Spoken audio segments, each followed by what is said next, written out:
వైఎస్ఆర్సీపీ ఆలోచన మారాలి. వైఎస్ఆర్సీపీ ఆలోచన ఇప్పుడున్న పరిస్థితులకు తగ్గట్టుగా ఉండాలి.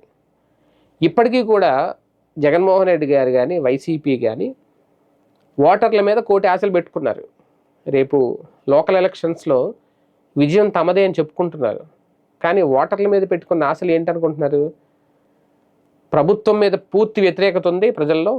ఈ 2.5 పాలన అసలు బాలేదు, చాలా అధ్వానంగా ఉంది, అందుకని మాకు ఓట్లు పడిపోతాయి. ప్రతిపక్షంగా అనుకోవడంలో తప్పేం లేదు. డిపాజిట్లు కూడా రాని కాంగ్రెస్ పార్టీ కూడా వాళ్ళ ముందు మైక్ పెడితే, ప్రెస్ మీట్ పెడితే, కూటమి ప్రభుత్వం లేదంటే ఇంతకుముందు పరిపాలించిన జగన్మోహన్ రెడ్డి చాలా చండాలంగా పరిపాలించారు, ప్రజలు చాలా వ్యతిరేకత ఉన్నారు, మేమే గెలుస్తాం రేపు పొద్దున్న 175 నియోజకవర్గాలు అని చెప్తారు కాంగ్రెస్ పార్టీ కూడా. కమ్యూనిస్టులు కూడా అదే చెప్తారు, వాళ్ళ పాలన బాగాలేదనేది. కాకపోతే నిజమేంటో ప్రజలకు తెలుసు, వాళ్ళకి తెలుసు. ఒకసారి అధికారంలోకి ఉండి 150 స్థానాలు అధికారంలోకి వచ్చి ఇప్పుడు 11 స్థానాలకు పడిపోయిన వైసీపీ ఆలోచన ఇంకా ప్రభుత్వ వ్యతిరేకతతోనే గెలవాలనుకుంటుంది తప్ప వాళ్ళ సానుకూలతలు ఏంటి అనేది చెప్పాలనుకునే ప్రయత్నం ఇంకా చెయ్యట్లా. ఎప్పుడు చూసినా అంటే ఒకటి ఇక్కడ వాళ్ళ సానుకూలతలు ఏం చెప్పాలని అనుకోవచ్చు, కానీ రియలైజ్ అవ్వలేదు ఇంకా. వైసీపీ ఓడిపోయి ఓటమి పాలైపోయి ఓటమి కల కారణాలను విశ్లేషించుకోకపోగా, ఎందుకు ఓడిపోయావు అనేది విశ్లేషించుకోకపోగా మేమంతా కరెక్ట్గానే చేసాం కానీ వాళ్ళే 10% ఓట్లే తగ్గినాయి, ఇప్పుడు ప్రభుత్వం మీద వ్యతిరేకత పెరుగుతుంది, మా 10% మాకు వచ్చేస్తే మళ్ళీ మేము గెలుస్తాం అనుకుంటున్నారు వాళ్ళు. ఇప్పుడు ఇదే అంటే ఓటర్ల మీద కోటి ఆశలు పెట్టుకున్నారు, ఓటర్ మళ్ళీ మమ్మల్ని గెలిపిస్తాడు అనేది.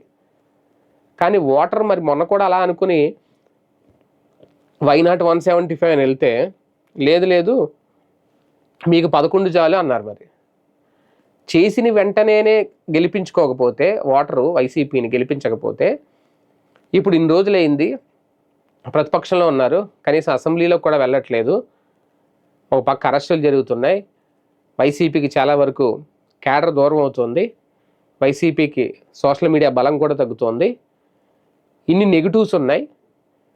కొంతమంది ఈయన అధికారం కోల్పోయిన తర్వాత పార్టీకి గుడ్ బై చెప్పి వెళ్ళిపోయారు.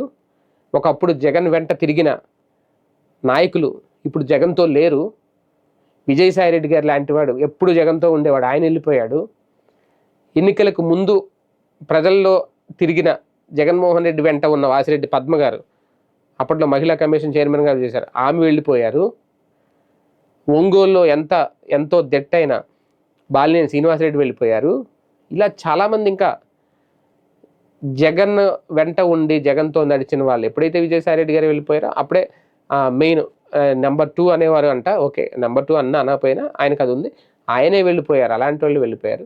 దీనికి కారణం ఏంటి అనేది ఎందుకు విశ్లేషించుకోలేకపోతున్నారు? ఎందుకు ఆత్మ పరిశీలన చేసుకోవట్లేదు? ఇంకా ప్రభుత్వ వ్యతిరేకతతోనే గెలుద్దాం, ప్రభుత్వం నచ్చకపోతే మాకు ఓటేస్తారు. ప్రభుత్వం నచ్చకపోతే ఓటేయడం వేరు, మీరు నచ్చి ఓటేయడం వేరు. 2019లో అదే జరిగింది. 2019లో జగన్ కావాలనుకుని ఓట్లేశారు, ఎందుకంటే అప్పుడు ఆయన ప్రతిపక్షంగా అంతకు ముందున్న అప్పుడు ఆయనకున్న 67 స్థానాలు, ఇప్పుడున్న 11 స్థానాలు.